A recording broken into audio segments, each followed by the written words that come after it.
उसका मार्ग दिखा देता है।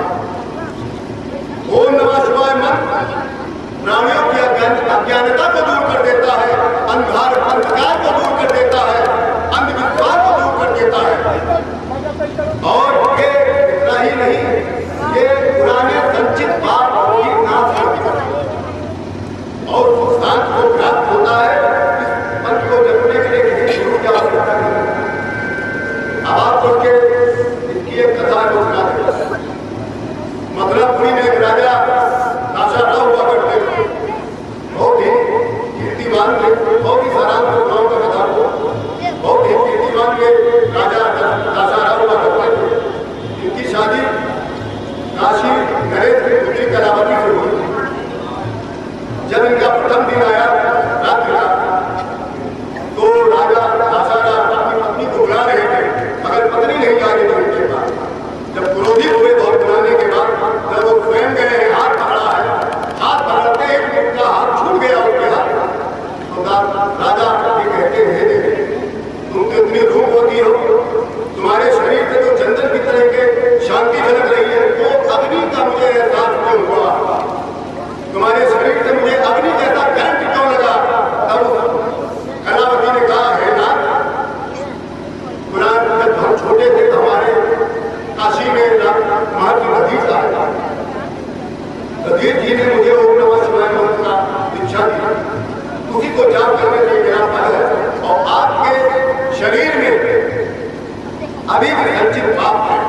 एकदम शिवलिंग जैसा और ब्रह्मांड की भी आकृति एकदम शिवलिंग जैसा।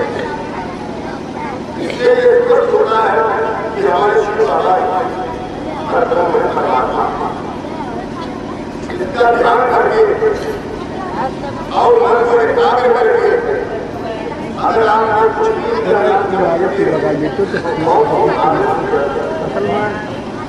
मनुष्य के जीवन में केवल दो ही सत्य है, जो कहते हैं एक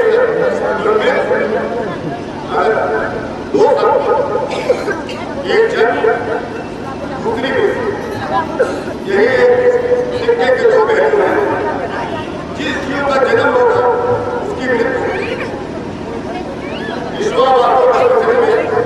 आदेश कहा गया, निष्काम भाव से कर्म करते हुए इसमें ध्यान लगाइएगा।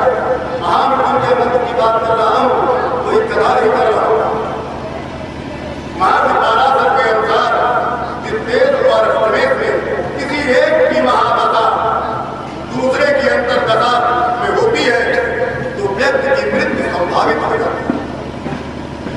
ज्योतिष ग्रंथों में तुमको याद बता दिए हुए आयु और रोग के अनिष्टकारी को दूर करने के लिए चिकित्सा संबंधित ग्रह रत्न धारण करना, ग्रहों के संबंधित वस्तुओं का दान और ग्रहों के मंत्र द्वारा शांत करने की दशा बताई गई और ये लाभकारी भी कहीं कहीं होती है।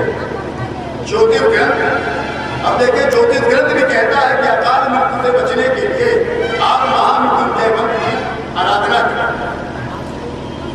महामृत्युंजय मंत्र सब मंत्रों का राजा, सब मंत्रों का राजा महामृत्युंजय मंत्र है। ये मृत्यु संजीवनी मंत्र भी है, जिसे रोगनाशक और शांतिदायक मंत्र भी कहा जाता है। ये मंत्र व्यक्ति के महत्वाकांक्षाओं को भी पूरा करता है। और आपको ये बता दूं, मंत्र की बात शुरू करने से पहले ये मंत्र कैसे पृथ्वी पे है। सबसे पहले इस मंत्र को शुक्राचार्य को प्राप्त किया। शुक्राचार्य जी भगवान शिव की विविध समाधियों में मृत्यु अष्टक स्तोत्र आराधना करने लगे प्रभु भोलेनाथ काशी में। तब प्रभु भोलेनाथ प्रसन्न होकर उनको दर्शन देते हैं और उनको वरदान में मृत्यु संजीवनी विद्या का ज्ञान देते हैं। और फिर स्वयं भोलेनाथ ने महामृत्युंजय मंत्र की उनको दीक्षा भी दिया। परंतु एक बार शुक्राचार्य ने इसका अनुचित प्रयोग कर दिया। अनुचित प्रयोग क्या हुआ था आपको मैं बता दूं कि एक बार एक दैत्य था अंदर, वो दैत्यों से उसका युद्ध हो रहा था और अंदर दैत्य के जितनी सेना थी दैत्य लोग उसका विनाश कर डाले। तो अंदर भागता हुआ शुक्राचार्य के शरण में चला गया। शुक्राचार्य जी ने एक गलती कर दी थी, राक्षस को शरण में, और उसके बाद अपने मंत्रों का अनुचित प्रयोग करते हुए जितने मिनट खड़े थे ऐसे उठ खड़े हुए जैसे सो के उठे और दैत्य लोग देवता लोग हारने लगे। जब देवता लोग हारने लगे तब देवता लोग भागते हुए गए शंकर भगवान के पास। तो शंकर भगवान को क्रोध आ गया, नंदी को आदेश दिया कि जाओ शुक्राचार्य को ऐसे घसीट के लाना जैसे तुम एक राक्षस को घसीट के ला रहे हो और मारते हुए लाना। तो नंदी जी गए, सिंह की रफ्तार से गए और पकड़ को घसीटते हुए लाए मारते हुए, और शुक्राचार्य को तुरंत ही बाबा भोलेनाथ से निकल गए, वो उधर में आके लगा। अब शुक्राचार्य छपटा रहे थे उधर जैसे तो अब हम कैसे बाहर निकले। तब उन्होंने वहीं पर शिव की आराधना शुरू कर। जब शिव की आराधना शुरू कर दिया तो शिव भगवान कहते हैं बाबा भोलेनाथ कितने भोले हैं। दक्ष को मारने, दक्ष ने उनके साथ अन्याय किया, उनका अनादर किया, तब भी दक्ष को जीवन दान दे दिया। तो यहाँ पे भी इन्होंने भोलापन दिखा। ये शुक्राचार्य ने महामृत्युंजय मंत्र का अनुचित प्रयोग करने के बावजूद भी जब करने लगा उनके उदर में, तो शुक्राचार्य पर प्रसन्न होकर उसको अपने वीर के रास्ते से बाहर कर दिया। तभी जिनका नाम शुक्राचार्य। अब शुक्राचार्य के बाद कैसे ये मंत्र पृथ्वी पे आया। अब आपकी इसकी भी एक कथा है, जब कथा सुन लेंगे तब आपको मंत्र के बारे में की महिमा मालूम। एक राजा छू हुआ, राजा छू क्षत्रिय थे, बहुत ही तेजवान थे, बहुत ही कहते वेदों का बड़ा ज्ञान था उनको। एक बार राजा छू और दधीच दोनों मित्र, दो राजा छू चूंकि राजा थे, तो दधीच उनके यहाँ आया करके थे, रात दरबार में बैठे हुए थे तरीके तरीके। तो ऐसे तर्क हुआ करता था हमेशा, मगर कभी कभी तर्क जो है नरक बन जाता है। दो शब्द आप ध्यान रखिएगा, तर्क से नरक बनता मिलता है और समर्पण से स्वर्ग प्राप्त। तो राजा छू दधीच जी वर्ण के बारे में कुछ बोल रहे हैं कि 4 वर्ण होते हैं, ब्राह्मण, क्षत्रिय, वैश्य, शूद्र। तो ब्राह्मण के बारे में बोल रहे थे, ब्राह्मण सबसे उच्च कोट का होता है। तो राजा छू को बुरा लग गया। उन्होंने कहा कैसे भाई आप कैसे कहते हैं कि ब्राह्मण बड़ा होता है? तो कहा कि भाई उसमें वेदों में लिखा है कि ब्राह्मण बड़ा होता है। कहीं नहीं, पालने वाले हम हैं, हम तुमको पालते हैं, हम तुम्हारी रक्षा करते हैं। तो तर्क होने लग गया। उस तर्क में दधीच को क्रोध आ गया और दधीच ने अपने बाएं मुक्के से राजा छू के माथे पर प्रहार कर दिया। भरे दरबार में राजा का अपमान हो जाने के कारण राजा छू ने म्यान से तलवार निकालकर मुनि दधीच का अंग अंग काट डाला। जब दधीच ये अंतिम अवस्था आ गई तो उन्होंने अपने गुरु शुक्राचार्य को याद किया। शुक्राचार्य तुरंत प्रकट होते हैं और अपने शिष्य दधीच का प्राण बचाते हैं किसी मृत संजीवनी विद्या से। आप मृत संजीवनी विद्या से उनका प्राण बचाते हैं। शुक्राचार्य जब इन्होंने फिर शुक्राचार्य से दीक्षा ली तो ये शिव की उपासना करने लगे दधीच जी। तब से दधीच जी शिव भक्त हो गए और तब उनको शिव की प्रसन्न होकर प्रकट होकर 3 वरदान। पहला था दधीच की हड्डियां वज्र जैसा हो जाए, और दूसरा दधीच का कोई पद नहीं कर पाए, और दधीच कभी दरिद्र नहीं रहेंगे। 3 वरदान मिला था दधीच। अब आपको बताऊं कौन सा मंत्र इन्होंने प्रयोग किया, और यदि आप चाहें तो मैं धीमे धीमे बोलूंगा, हमारे बाद आप भी बोलिए, क्योंकि ये सब मंत्र सुनने को नहीं मिलता है, पढ़ने की बात तो छोड़िए, सुनने को नहीं मिलता है। हम वेदोक्त मंत्र नहीं इस समय आपको सुना रहा हूं, जो शुक्राचार्य ने जो अंदर दैत्य के जो सिपाही मरे हुए थे जिससे उनको जीवित किया था, वो मंत्र जिससे दधीच को जीवित किया था। ओम ह्रौं शूं सः ओम भूर्भुवः स्वः ओम त्र्यंबकं यजामहे सुगंधि पुष्टिवर्धनम् उर्वारुकमिव बन्धनान् मृत्यो मुखी मामृतात्। ओम स्वः भुवः भुः ओम सः जूं ह्रौं ओम। देखिए इस मंत्र में 6 बार ओम आया, 6 बार ओंकार की आवृत्ति होगी। इसका विश्लेषण सुनिएगा, इस मंत्र की विशेषता क्या है। इसमें एकाक्षरी मंत्र है ह्रौं और त्र्याक्षरी मंत्र है ओम जूं सः, और तथा गायत्री मंत्र है ओम भूः भुवः स्वः। और इनका का उल्टा सीधा प्रयोग किया।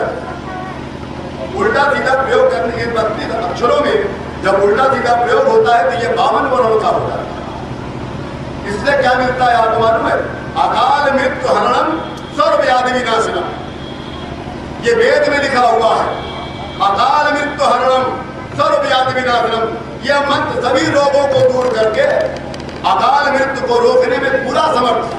और अगर आपने सिद्धि प्राप्त कर दी तो मृत्यु को भी आप जीत सकते हैं।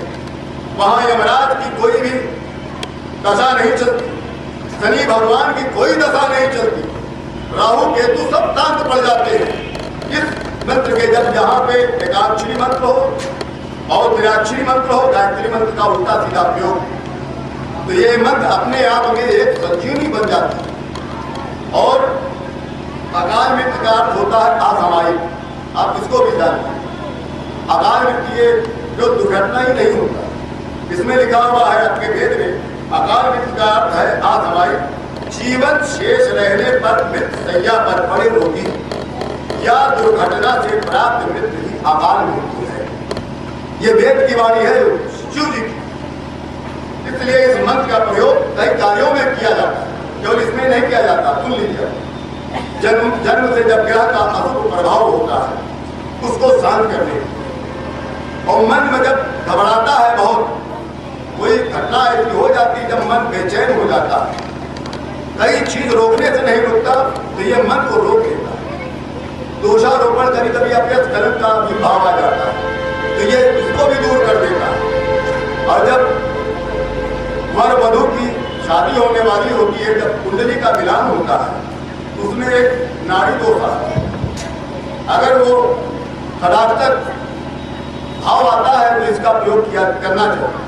भूत प्रेत बाधा दोनों टुटके में इसको प्रयोग किया जाता है। वृत्त श्राप और सर्प श्राप में वो ये दूर कर देता है, मुकदमे में विजय दिलाता है।